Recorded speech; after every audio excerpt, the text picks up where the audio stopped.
तो hello guys, तुम सबका स्वागत है मेरे चैनल पर। और हाँ, आज के वीडियो में एक बहुत स्पेशल चीज़ है। एक बहुत बड़े यूट्यूबर ने, मुझे इतना भी बड़ा नहीं है, फिलहाल 4000 सब्सक्राइबर है उसके पास। उसने मुझे इंस्टाग्राम पर फॉलो किया। मैं बहुत खुश हो रहा था।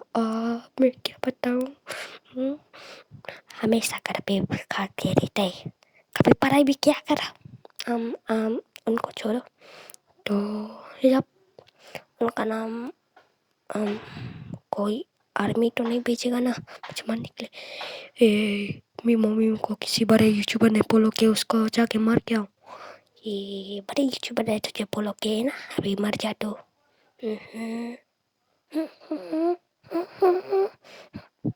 एक्चुअल में मैं नहीं मरा हूँ।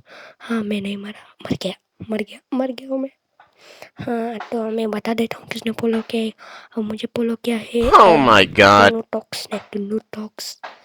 फिलहाल उन्होंने कॉलेब करने से मना कर दिया। मैं बहुत खुश हो रहा था, मैंने अब सारी चीज़ों को अपने दोस्तों को बता दिया था। और हाँ, शुक्रिया आपका टुन्नू टॉक्स। और तुम सबको कैसा लगा ये कैरेक्टर? अच्छा लगा है तो इससे ही काम चलेगा, अच्छा नहीं लगा है तो इससे ही काम चलाना होगा जब तक ड्राइंग टेबलेट ना आ जाते। तो आज के लिए बस इतना ही। मुझे पता है शॉर्ट वीडियो पर भी कोई बात नहीं। Bye bye.